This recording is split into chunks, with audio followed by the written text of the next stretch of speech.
This is TWiT. Let's talk about Wargames. Yes, please. Shall we play a game?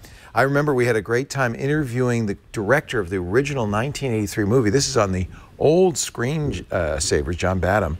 Fascinating story. He brought a book, a photo book that he had of the movie and stuff. It was really great. I had it on Laserdisc. Yeah, who didn't? Right? That movie defined my childhood. You it's bet. Kind of weird, but yeah, Matthew Broderick. On a MITz Altair computer. Thank you very much. Yeah. Shall we flip a switch? Anyway, it's been updated. The 1983 Wargames now is a 6-episode interactive series, hashtag Wargames, from Echo, E-K-O. Born with a duty to serve others. Here's a little trailer for it. New information paints the death of Sergeant Elizabeth Grant in a whole So new it's light. the same sort of thing. It's a different story, though. Different story, but it's the same kind of thing of someone doing something just for lulls, just for hacks, Yeah. and then getting deeper and deeper and deeper and realizing there's all these unintended consequences. War is my favorite. You're sitting down. And He looks like Matthew Broderick. He kind of does. But she's Lightman, so her online name is Lightman. So David Lightman was the character from the original movie. Right. So she's actually the guy. Right.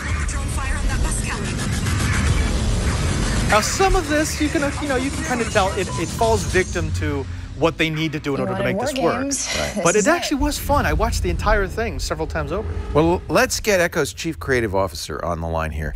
Alon Benari is one of the people behind Wargames. Launched Thursday. How's it been going? You getting some traffic? Yes, going very well. Yeah.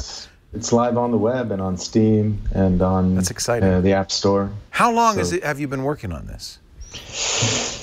So it's probably been in the works for a couple of years, but actual production for the past few months. This was directed by Sam Barlow from Her Story fame. He's a game creator. Yeah, right. And he kind of brought this new vision. And I don't know, I'll jump right into it. I'll say I think it is different from the original one, but because you guys know hacking has come a long way since 1983. And it needed a different treatment, I think. But there's something about like naive kids who think they can change the world and start by doing silly stuff and end up being involved a bit over their heads is still the core story here.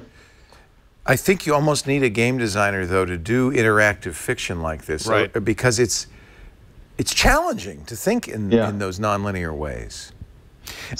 What's interesting is when this was pitched to me, the producer of the show, Anthony, came to me and he said, oh, this is like a choose-your-own-adventure. And so the first thing I watched on your site was literally a choose-your-own-adventure type series where it would stop and you would make a decision and then you would see the consequences.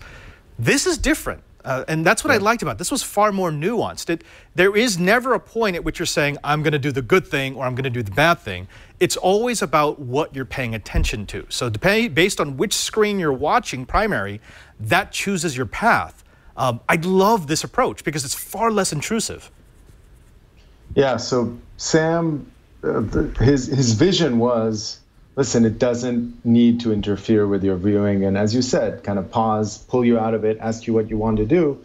This is about you just enjoying it and paying attention to whatever is interesting to you. And the show kind of tracks what you're interested in because different people are interested in different things. And maybe your Kelly is more interested in the silly side of hacking. And maybe your Kelly is much more political.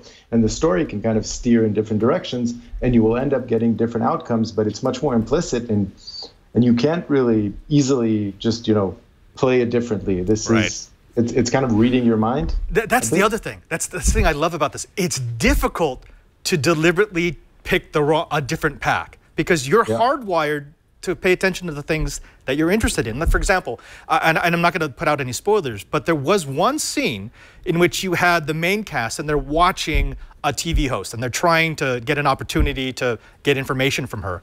And there's one screen that's sort of like the security camera outside of the host's house. And I was drawn to watch that. I mean, I was watching the other windows in the periphery, but that was my primary window. And I realized, wow, I'm kind of a voyeur. I love watching security cam footage. And that made my choice for me. Yeah. Look, we look at the data, and it's actually very interesting because in a given scene, there are people who are interested in looking at the news, and there are people who want to see the drone hack, and there are people who want to see the 14-year-old kid who's goofing around and saying That's what I would click on. borderline appropriate jokes, right? So yeah, see, like this scene, I was went for the security I was cam. all about the security cams. Yeah. And you can still hear the story unfolding, but I was flipping back and forth between the security cams, and that picked what happened in the show for me. I love that. Yeah. So it's interesting because there must be something going on in Hollywood. Steven Soderbergh just released an HBO show, Mosaic, that a few months ago was an iOS app that you did exactly that choose your own adventure thing. And I agree with you. It kind of stopped, and then you had to decide what you wanted to do, and it didn't have the flow to it. So I can see why you wouldn't want to do that. But I just find it interesting that Hollywood is again looking at new ways to tell stories. Yeah. Although I wondered several times, how many branches do you have to film in order to make this work? And do you film, like every scene, do you film it 10 different ways? Because I couldn't keep it straight. As an actor, I couldn't remember, okay, I was happy, or I was sad, or I was very distressed. How do you keep it straight when this comes to production? So I won't guess, spill the whole secret sauce, but of course you need to kind of keep it contained production-wise.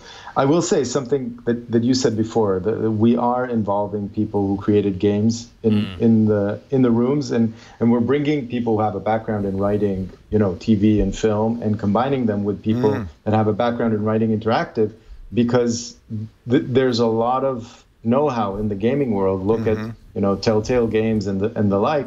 People have been figuring out in the gaming space how to tell stories in a way that is compelling and still interactive. And what we're trying to do at Echo in Wargames and in other shows that are coming soon, how do you take that kind of narrative structure but bring in proper writing, proper acting, live action footage, and topics that can appeal to a mainstream audience and not only to gamers? As soon as I played with it, I thought this is a really interesting playback platform, because you have these, as you could see, thumbnails, and you can click on one and it zooms in. Is that HTML5? How are you doing that? So that is the Echo Player. It is HTML5. Wow. I know it's not Flash. I know that much. So I can tell you kind of the brief history of this. We started as a tech platform. My background is a TV and filmmaker in Israel, and the founding team of Echo is actually musicians, and we started by making music videos. And our original player was a Flash player 7 years ago, and I think 5 years ago we switched to HTML, and we have a very robust kind of coding language for video that allows any type of interactive storytelling that ranges from stop, choose, to this that is much more advanced. We have a tool that is open to creators, and we're working with high-end creators both from the film industry and the gaming industry to create these. How can somebody, if somebody wants to use this tool, what do they do? Yeah, exactly here. If you scroll up a bit, back to the top, you see that Join Echo Studio button. You click, that'll take you to a free tool that allows you to just drag and drop and create your own shows, and you can publish it, and you get an HTML iframe that can play on any device that has a browser. And this, interestingly enough, is the developer's site, because there's a code panel in the tool. Yes, I see it. If you're not happy enough with the drag and drop options that are, out of the box, there's a whole overlay of JavaScript that you can add in anything that you want. And Wargames was built exactly like that. There's basically a canvas solution that is overlaid on top of our player that allows for switching the windows in real time, and this works on Xbox, on Steam, on iOS, on Android, and desktops. So we could make a multi-branch episode of New Screensavers that just ends with us on the floor. Because we made too many bad decisions. 4 days to make one show. What is the ratio typically of hours shooting to hours of entertainment you get out of this? So I'll start with the kind of the good news. The outcome is that people spend an average of 2 to 3 times on your content. That's not bad at all. Yeah. Which on linear video, most people don't even complete. So the fact that they watch it again, my theory is the romantics want to see what would happen differently, and the cynics want to see they go back. They go back and they watch it different again. It's like BioShock. That's actually playing BioShock and then playing it with the opposite choices that you made the first time around because you want to see. So it has the replayability of a game, Precisely. but it's a linear story. I like that. Oh, this is fun. We played this a little bit. This is, you may recognize her as the woman in the AT&T commercials. You're putting her in difficult social situations and then choosing her response and seeing how it plays out. Yeah, so this is much more of what you would call, standard choice based. But it's fun. It is fun. But even here, it leverages the platform that allows for seamless transitions. You see, it doesn't buffer, reload, stutter, stop. No. Even here, as you get this choice, take a look at this.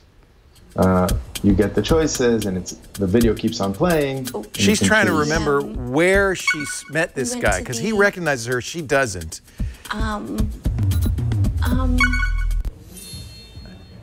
So yeah, traditional choose your own adventure. Really? Yeah, it was when we started a dumpster fire in your mom's church. What? What fun. It's a hangman game. I think that's really fun. So anybody could do this. So my son, for instance, just graduated from college with a broadcast journalism degree. I tried to talk him out of it. And he learned, he took classes where they learned standard A/B cutting and ENG news gathering and all that stuff. And he said, Dad, this is awful. This is not how my generation communicates. I said, you got to learn this. But once you get out of school, you can do your own thing. This would be great for somebody who's starting as a creator. Start with this platform and learn how to do this kind of non-linear stuff. I think that's a huge future in that. Yeah. Yeah, and as you said, I think everybody's understanding, even in the professional, arena, they're understanding that viewing habits are evolving. Yeah.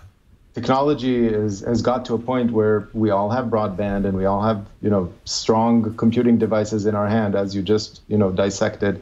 And every machine can support this, so why not tell more complex and more elaborate stories? Really, really interesting. Yeah, I'm going to tell Henry about this. I think he'd like to use this, and I think maybe people were watching. I actually have a challenge for the people who are going to go to your site afterwards. I actually brought up Wargames on 2 machines.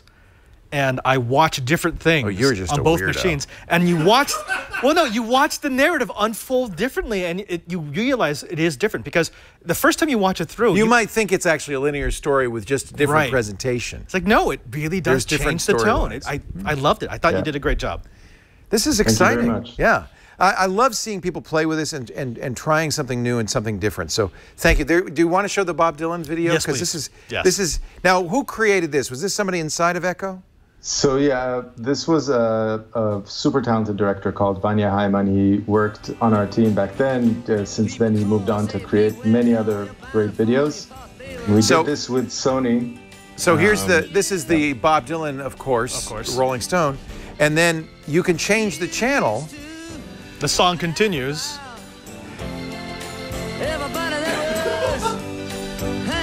I don't know how you did this, but somehow their lips all synced up. Are matching. Seems so proud. I don't know how I did this. It's fun. It is so much fun. And these are all real clips, right? Yes. How does it feel? That's just bizarre. How does it feel? Mark Maron singing Bob Dylan. Yeah. Now, did he go shoot Mark Maron doing that? Yes. So Mark Maron shot himself. We actually reached out to a lot of people and asked them to shoot this for us, and thanks to Bob's Dylan. Everybody loves Bob Dylan. Anybody do anything for Bob Dylan? Look at this. This is great. Wheel of Fortune. What is this? Price is Right. Price is Right. Yeah. There's a funny anecdote that the Today Show said politely refused, and when this was the kind of viral thing of the day, they actually had an item on this, and they brought in the producer who said no and shamed him. Oh, good! You said you didn't want to do this. Now it's huge. How do you feel? Adapt, or die. Wow, that is really, really cool. All of this is on the website, yes? HelloEcho.com and on the app in the App Store. Oh, good. And that's EKO, by the way. EKO. EKO, correct. And Wargames is also available on Steam and on Voodoo, and soon on Xbox as well. Oh, that's interesting. You're putting it on gaming platforms as well as... it is a gaming format. Why not? Yeah.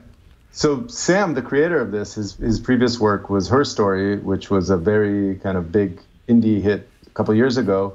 And it also treaded the line of, is this a game? Is this a video? Right. And he continues doing that.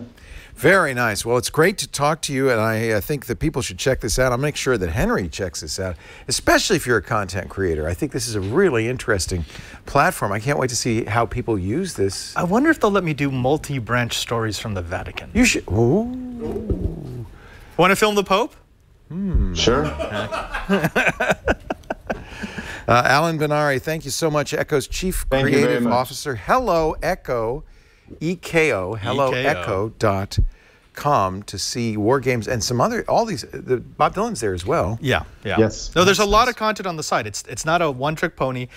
Try Wargames. Give Wargames 2 episodes to see if you get into it. But all the others are instantly accessible and they're instantly fun. Yeah, I tried to watch the Steven Soderbergh Mosaic. I couldn't get into it. This I could get into. This looks very, very interesting. Great to talk to you, Alon. The pacing of interactivity is much higher. I think so. I think there's something going on, too, that I think that there's a new generation that's grown up that linear video is too boring for them. Makes sense. They want something more engaging and participatory, and I think this might be it.